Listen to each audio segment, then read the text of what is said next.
저는 오늘 말씀을 시험이라는 주제로 묵상을 해봤습니다. 시험, 기도원의 시험이라는 제목으로 말씀을 전하도록 하겠습니다. 우리가 살다 보면 시험을 당하는데 시험은 크게 두 종류로 나눌 수 있습니다. 하나는 실패했을 때 경험하는 시험이 있고요. 다른 하나는 성공했을 때 경험하는 시험입니다. 이 두 시험 중에 어느 시험이 더 어려울까 생각할 때 실패했을 때 당하는 시험이 더 어려울 것 같지만 사실은 성공했을 때 시험이 더 어렵습니다. 왜냐하면 실패했을 때는 정신을 차리죠. 정신을 차리고 그 문제를 풀 수 있습니다. 그런데 승리했을 때는 정신을 너무 방심하기 때문에 정신을 잃어버리고 실패하는 경우가 더욱 많은 것입니다. 우리 가정도 가난하고 힘들 때는 똘똘 뭉쳐서 시험을 잘 이겨냈는데 좀 성공한 후에, 좀 잘 풀린 후에, 넉넉해진 후에 그때 무너지는 경우가 더 많습니다. 교회도 마찬가지입니다. 작고 어려울 때는 모든 게 불편해도 참고 잘 견뎌냈는데 교회가 좀 커지면서 또 교인들 숫자도 늘어나고 재정도 커지면서 그때부터 본격적으로 싸우는 경우가 종종 있습니다. 여러분, 기도원의 경우도 그랬습니다. 미디안과 싸울 때는 그 미디안 한 사람만 신경 쓰면 됐는데 적은 오직 미디안 한 사람밖에 없었는데 근데 미디안을 좀 이기고 나니까 다시 말해 승리한 후에 더 어려운 시험을 만나게 됩니다. 저는 오늘 성경에서 기도원이 만난 여러 가지 시험들을 한번 쭉 묵상해 봤습니다. 첫 번째 기도원이 만난 시험은 에브라임 사람들이 기도원의 시험 문제였습니다. 에브라임 사람들이 그렇게 불평불만을 했습니다. 1절을 한번 보시면 에브라임 사람들이 기도원에게 이르되 내가 미디안과 싸우러 갈 때에 우리를 부르지 아니하였으니 우리를 이같이 대접하면 어찌 됨이냐 하고 그와 크게 다투는지라 그랬습니다. 크게 다투는지라 무슨 뜻입니까? 에브라임 사람들이 기드온과 싸우겠다고 지금 덤비고 있는 것입니다. 이유가 무엇입니까? 미디안 적들과 싸울 때 자기들을 불러주지 않았다는 그런 이유입니다. 우리를 이같이 대접하면 어찌 됨이냐 이렇게 말하면서 화를 낸 거죠. 우리를 이같이 대접하면 어찌 됨이냐. 이 에브라임 지파에 대해서 잠깐 말씀을 드리겠습니다. 에브라임 지파는 작은 지파가 아니었습니다. 12지파 중에서 가장 큰 지파가 유다 지파와 에브라임 지파인데 나중에 그 남북 이스라엘이 갈라질 때 남쪽에 2지파 그리고 북쪽에 10지파 이렇게 갈라지죠. 남쪽 지파를 가리켜서 유다 지파라 그러죠. 북쪽 지파를 가리켜서 뭐라고 얘기합니까? 에브라임 지파라 그럽니다. 이 두 지파가 대표적인 지파라는 거죠. 이 에브라임과 유다는 이스라엘에서 가장 강한 지파였습니다. 에브라임은 원래 요셉의 둘째 아들이었죠. 그런데 할아버지 야곱으로부터 장자 므낫세보다 더 큰 자가 되리라 그런 축복을 받았죠. 그리고 실제로 에브라임 지파는 이 므낫세 지파보다 더 큰 지파로 성장을 했습니다. 지도자 그 여호수아도 에브라임 지파 출신입니다. 그래서 에브라임 지파는 자기들이 항상 1등을 해야 한다는 그런 자부심이 굉장히 강했습니다. 그런데 이번 전쟁에서는 므낫세 지파에 속한 기드온이 공을 세웠으니까 자존심도 상하고 또 시기심이 발동을 한 거죠. 그래서 마치 기드온 때문에 그 전쟁에 참여를 못한 것처럼 그렇게 불평을 하는 것입니다. 이 에브라임의 불평은 사실 억지죠. 기드온이 비밀리에 전쟁을 한 것도 아니고 미디안과 전쟁을 모르는 사람은 이스라엘에 아무도 없었습니다. 얼마든지 자원해서 참여할 수 있었는데 그런데 뒤에서 팔짱만 끼고 있다가 구경만 하고 있다가 이제 와서 우리를 왜 안 불러주었냐고 막 불평을 하는 거죠. 그리고 또 기드온이 군사를 선택한 게 아니었습니다. 기드온의 300 용사는 누가 선택했습니까? 하나님이 선택하셨죠. 하나님이 친히 시험 문제까지 출제하시고 에브라임 지파라고 해서 특별히 불이익을 당한 게 없었습니다. 그런데도 큰 손해를 본 것처럼 지금 막 불평을 하고 있는 거죠. 자기들이 왜 손해 본 것도 없는데 불평을 할까요? 조금 전에 그 에브라임 지파가 한 말을 거기에 답이 있습니다. 이렇게 얘기했죠. 우리를 이같이 대접함이 어찌 됨이냐. 그렇게 얘기했죠. 우리를 이같이 대접함이 어찌 됨이냐. 여기 대접이라는 단어에 답이 있습니다. 에브라임의 속마음은 지금 뭐죠? 대접받고 싶은 거죠. 대접받고 싶은 거죠. 불평하는 사람들을 보면 대개 공통점이 있습니다. 이유가 무엇입니까? 대접받고 싶어서, 자기를 자랑하고 자기를 과시하고 대접받고 싶어서 불평을 하는 거죠. 겸손하게 섬기는 사람들은 불평 안 합니다. 교만하게 대접받는 거 좋아하는 사람들이 불평을 하는 거죠. 여러분 마음속에서 자꾸 불평이 나오는 것은 여러분 마음속에 교만이 있는 것이고 자꾸 대접받고 싶은 그런 마음이 있는 것입니다. 에브라임 지파는 대접받기 좋아하는 지파입니다. 그래서 자꾸 불평을 했다는 거죠. 나중에 이 사사기 12장 1절 뒤에도 나오지만 계속해서 불평하고 불만합니다. 그 미디안 사건 후에 세월이 지나서 그 다음에는 암몬 족속이 이스라엘을 공격합니다. 이때는 이제 새로운 사사 입다가 목숨을 걸고 나가서 암몬 족속을 물리치죠. 그런데 그때도 에브라임 지파가 또 불평합니다. 전쟁에 동참하지 않고 구경만 하다가 자기는 헌신도 안 하고 충성도 안 하다가 입다가 전쟁에서 거의 이기니까 그제서야 흉내만 내고 그리고 입다가 전쟁에서 승리하고 돌아오자 이렇게 불평합니다. 사사기 12장 1절 한번 보시면 화면 한번 보시겠습니까? 에브라임 사람들이 모여 북쪽으로 가서 입다에게 이르되 내가 암몬 자손과 싸우러 건너갈 때에 어찌하여 우리를 불러 너와 함께 가게 하지 아니하였느냐? 우리가 반드시 너와 내 집을 불사르리라 하니 점점 더 심해지고 있습니다. 뻑하면 어찌하여. 여러분 이런 말 제발 좀 하지 마세요. 어찌하여. 불평이 아주 상습적입니다. 뻑하면 어찌하여 우리를 이렇게 대접하느냐. 대접받기 좋아하는 사람들이 항상 불평합니다. 에브라임 지파가 비난할 때 기드온은 참았습니다. 기드온은 참았어요. 그런데 나중에 임자를 만나죠. 입다는 정말 임자를 만난 겁니다. 입다는 참는 사람이 아닙니다.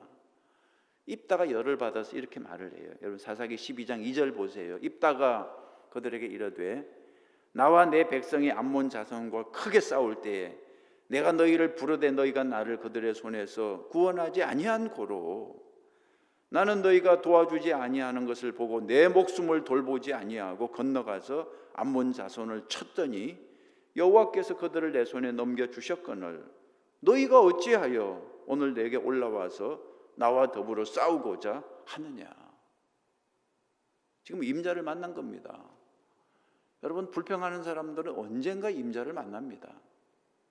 그러니까 에브라임 지파가 더 화가 나서 결국 전쟁을 하게 됩니다. 외부 적하고 싸우는 것이 아니라 자기 동족끼리 전쟁을 한 거죠.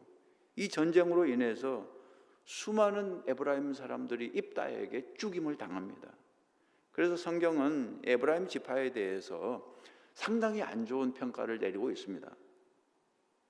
같은 이스라엘 사람인데 에브라임 지파에 대해서 시편 78편 9절 보면 에브라임 자손은 병기를 갖추며 활을 가졌으나 전쟁의 날에 물러갔도다 그랬습니다.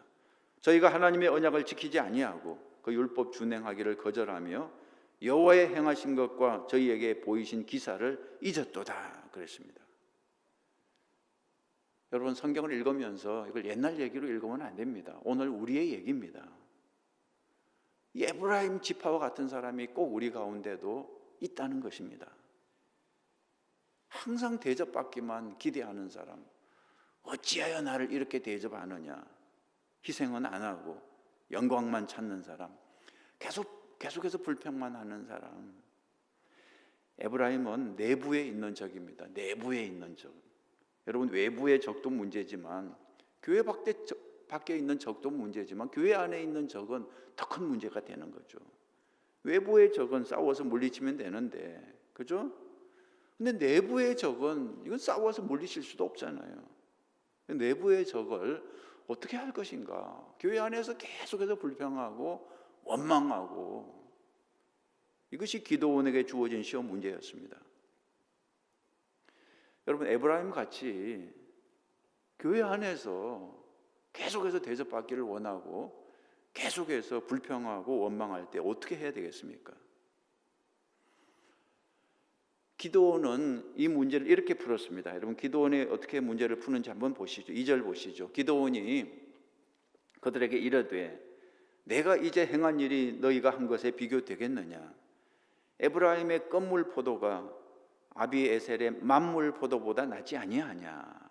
아비에셀은 기도원이 속한 그런 족속인데요. 기도원은 자기를 가리켜서 아비에셀의 만물 포도라고 그랬습니다. 그러나 그 만물 포도가 아무리 좋다 한들 에브라임 지파의 껌물 포도보다 못하다는 거죠. 이게 무슨 뜻입니까? 자기를 낮추고 상대방을 높여준 것입니다. 참 대단하죠. 당신들의 제일 나쁜 포도가 나의 제일 좋은 포도보다 낫다는 것입니다. 그러니까 이게 뭐냐 그러면 내가 아무리 잘한들 당신들보다 밑에 있다 이렇게 달래주는 것입니다. 참 이 기도원은 참 놀라운 그런 처세술을 가지고 있었습니다. 불평하고 원망하는 사람들을 공격하지 않고 싸우지 않고 자기를 낮추고 상대방을 이렇게 높여주는 거죠. 정말 말 같지도 않은 소리로 불평하는데 기도원이 받아주었습니다.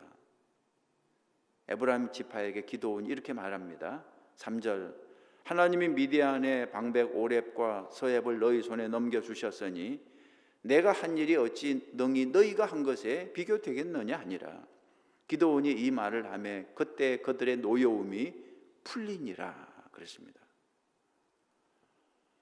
그들의 노여움이 풀리니라. 기도원 300용사가 미디안 적들을 물리쳤는데 근데 막판에 에브라임 지파가 등장해서 오렙과 스홉을 죽였습니다. 이 일을 놓고 기도원이 말하길 나는 작은 일을 했고 너희가 큰 일을 했다 이렇게 지켜준 거죠. 그 기도원의 그 유순한 대답이 에브라임의 분노를 가라앉혔습니다. 그들의 노여움이 풀리니라. 잠언 15장 1절에 있죠. 유순한 대답은 분노를 쉬게 하여도 과격한 말은 노를 격동하느니라. 우리가 기도원에게 배워야 됩니다. 그죠? 상대방이 불평하고 원망하고 시비 건다고 해서 거기 맞서서 같이 싸우고 그러면 이스라엘이 분열되고 망하는 거죠. 교회가 분열되고 망하는 겁니다. 상대방이 불평하고 원망하는 말을 해도 내가 유순한 대답을 하면 싸움은 중지가 된다는 거죠. 빌립보서 2장 5절에 아무 일에든지 다툼이나 허영으로 하지 말고 오직 겸손한 마음으로 각각 자기보다 남을 낮게 여기고 그랬습니다. 정말 우리가 배워야 되겠습니다. 저와 여러분이 이 기도원의 이런 자세를 꼭 배울 수 있기를 바랍니다. 물론 에브라임처럼 그렇게 대접받기 좋아하는 그런 사람이 되지 마시고 에브라임 지파처럼 자기는 헌신하지 않고 구경만 하고 있다가 어찌 나를 이렇게 대접하느냐 이러면서 불평하고 딴지 걸고 공격하는 그런 사람이 되지 마시고 그런 사람은 나중에 임자를 만납니다. 지금은 기도원이 유순하게 겸손하게 대답해서 분노를 가라앉혀 주지만 결국은 입다와 같은 임자를 만난다고요. 그렇게 해서 결국은 멸망하고 마는 거죠. 우리가 싸우면 누가 제일 좋아하겠습니까? 마귀가 신나는 거죠. 마귀는 자꾸 싸움을 붙입니다. 마귀의 전략은 우리끼리 싸우게 만드는 거죠.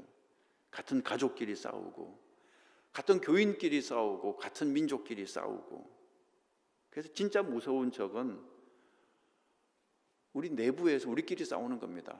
마귀는 우리가 기도하고 물리치면 되는데 이 가족끼리, 교인끼리, 민족끼리 이렇게 싸우는 것은 정말 무너지는 길이 되는 거죠. 여러분 꼭 명심하십시오. 우리의 적은 내부에 있지 않고 마귀 원수가 우리의 적이니까 마귀 사탄을 상대로 대적하고 싸우는 저와 여러분 되시기를 간절히 바랍니다. 우리끼리는 한 마음으로 협력해서 미디안의 적들을 물리쳐야 되는 거죠. 자, 두 번째 시험은 숫곳 사람들, 또 버누엘 사람들이었습니다. 오늘 성경 읽어보니까 숫곳 사람들이 나오고 버누엘 사람들이 나오는데 이 사람들은 참 협조하지 않는 사람들이었습니다. 기드온이 에브라임 사람들의 시험을 잘 이겨냈죠. 유순한 대답으로 자기를 낮추면서 상대방을 높이면서 그 시험을 잘 이겨냈습니다. 그러자 이번에는 또 두 번째 시험이 나타났는데요. 숫곳 사람들, 버누엘 사람들이 시험했습니다. 기드온이 숫곳 사람과 버누엘 사람들에게 협조를 요청했습니다. 미디안과 전쟁을 하기 위해서 양식을 좀 지원해 달라 그랬죠. 함께 싸워 달라는 게 아니라 군량미 좀 지원해 달라 그랬죠. 그런데 숫곳 사람들이 기드온의 요청을 거절했습니다. 거절한 이유는 무엇입니까? 누가 전쟁에서 이길지도 모르는데 아무 편도 들지 않겠다. 아주 이렇게 말을 한 거죠. 사사기 8장 6절 보면 숫곳의 방백들이 이르되 세바와 살문나의 손이 지금 내 손 안에 있다는 거냐? 어찌 우리가 내 군대에게 떡을 주겠느냐 하는지라. 무슨 뜻입니까? 지금 미디안의 왕들 세바와 살문나가 비록 너희들에게 쫓기고 있지만 그렇다고 아직은 기드온이 이겼다고 볼 수 없다는 것입니다. 앞으로 누가 이길지도 모르는데 어떻게 너희 편을 들겠느냐? 우리는 아무 편도 들지 않겠다. 참 야가 빠진 그런 사람들이죠. 이런 사람들을 결국은 하나님께서 이런 사람들을 심판하시죠. 중간에서 눈치만 보고 있다가 이쪽이 이기면 이쪽에 붙고 저쪽이 이기면 저쪽에 붙고 이런 자세를 취하고 있습니다. 하나님 편에 확실하게 속하지 않고 하나님과 세상 중간에 서가지고 때로는 하나님한테 때로는 세상에게 눈치만 보고 있다가 우리가 결정을 내려야 됩니다. 하나님 편이냐 마귀의 편이냐. 우리가 하나님 편을 선택하지 않으면 마귀의 편이 되는 거죠. 기드온은 미디안을 물리친 후에 이 숫곳 사람과 브누엘 사람들을 단호하게 심판했습니다. 그들은 하나님의 백성이 아니었습니다. 우리가 이 숫곳 사람들, 브누엘 사람들을 보면서 우리는 이런 자세를 취해서는 안 된다는 거죠. 확실하게 하나님 편에서 속해야지 계속해서 눈치를 보고 이쪽이냐 저쪽이냐 어느 쪽에 설 것인지 계속해서 갈등하고 있으면 안 된다는 거죠. 세 번째 시험은 이스라엘 백성들이었습니다. 이스라엘 백성들이 또 시험을 하죠. 22절 보세요. 당신이 기드온이죠. 우리를 미디안의 손에서 구원하셨으니 당신과 당신의 아들과 당신의 손자가 우리를 다스리소서 그랬습니다. 이건 정말 달콤한 시험이었습니다. 왕이 되어서 우리를 다스려 달라는 유혹이었습니다. 참 이런 유혹을 이겨내기 힘들죠. 그런데 기드온이 이 시험을 단호하게 물리쳤습니다. 23절 보시죠. 23절 읽어볼까요? 내가 너희를 다스리지 아니하겠고 나의 아들도 너희를 다스리지 아니할 것이요 여호와께서 너희를 다스리시리라. 정말 신앙 고백을 한 거죠. 내가 너희를 다스리지 아니하겠고 나의 아들도 너희를 다스리지 아니할 것이요 여호와께서 너희를 다스리시리라. 세상이 주는 모든 명예와 권세를 거절하고 오직 하나님께 영광을 돌렸습니다. 여기서 사사기의 끝이 났으면 얼마나 좋았겠습니까? 여기서 끝이 났으면 기드온은 정말 성경에 기록된 훌륭한 인물로 존경받는 인물로 끝이 났을 텐데 그런데 가장 무서운 시험이 그 다음에 있습니다. 가장 무서운 시험이 네 번째 이 시험에서 기드온이 무너지고 마는 거죠. 기드온이 마지막에 무너집니다. 네 번째 시험은 기도원 자신의 마음에서 나왔습니다. 이 탐심과 정욕입니다. 탐심과 정욕. 기도원을 얘기할 때 흔히 하는 말이 뭐냐 그러면 시작은 좋았는데 끝이 좋지 않았습니다. 오늘 성경 24절부터 이제 기도원이 빗나가기 시작합니다. 백성들에게 전쟁에서 획득한 귀고리를 다 달라고 요청합니다. 백성들이 그 요청을 기꺼이 들어주죠. 그들이 기도원에게 바친 금의 양은 엄청났습니다. 보통 한 세겔을 11.4g 정도로 보는데 1700세겔을 바쳤으니까 약 20kg이었습니다. 그걸로 에봇을 만들어서 자기의 성읍 오보라에 두었습니다. 에봇은 대제사장이 입는 옷인데 그 옷에 우림과 둠밈이 있고 그걸로 하나님의 뜻을 묻는데 사용하곤 했죠. 기도원이 금으로 에봇을 만들었는데 그걸 이제 자기 집에 갖다 놨는데 백성들이 그때부터 하나님의 뜻을 묻기 위해서 성전이나 대제사장을 찾지 않고 누구를 찾아갔습니까? 기도원을 찾아갔습니다. 금으로 만든 에봇을 의지했습니다. 처음에 기도원이 그 우상을 무너뜨리면서 시작을 했는데 이제는 기도원 자신이 새로운 우상을 만들었다는 거죠. 그래서 그것이 기도원과 그의 집에 올무가 됐다, 그렇게 성경이 기록하고 있습니다. 27절 보세요. 기도원이 그 금으로 에봇 하나를 만들어 자기의 성읍 오보라에 두었더니 온 이스라엘이 그것을 음란하게 위함으로 그것이 기도원과 그의 집에 올무가 되니라 그랬습니다. 영적인 간음입니다. 여러분, 우상 숭배는 영적인 간음입니다. 하나님이 제일 싫어하는 거죠. 그것이 기도원과 그의 집에 올무가 되었습니다. 뿐만 아니라 기도원 자신도 성적으로 타락을 하고 말았습니다. 수많은 아내를 두었습니다. 30절, 31절 보시면 기도원이 아내가 많으므로 그의 몸에서 낳은 아들이 몇 명입니까? 70명입니다. 70명. 31절 세겜에 있는 그의 첩도 아들을 낳았으므로 그 이름을 아비멜렉이라 하였더라. 정식 부인에게서 얻은 아들이 70명이고 그 밖에 후처를 통해 낳은 아들도 있었으니까 도대체 이게 그 부인이 몇 명이었다는 얘기인지 몰라요. 지도자는 돈 문제, 여자 문제, 이걸 조심해야 되는데 기도원이 이 두 문제를 극복하지 못했습니다. 그래서 기도원의 말년이 좋지 않았습니다. 기도원의 아들 중 하나인 아비멜렉, 조금 전에 아비멜렉 나왔죠. 이 아비멜렉이 69명의 다른 형제들을 몽땅 죽입니다. 70명 아들을 있어봤자 다 죽임을 당하죠. 그리고 얼마 후에 아비멜렉 자신도 비참하게 죽임을 당하고 말았습니다. 여러분, 기도원은 어려울 때 승리한 사람이었습니다. 300명, 그 적은 숫자 군사만 있을 때는 승리했습니다.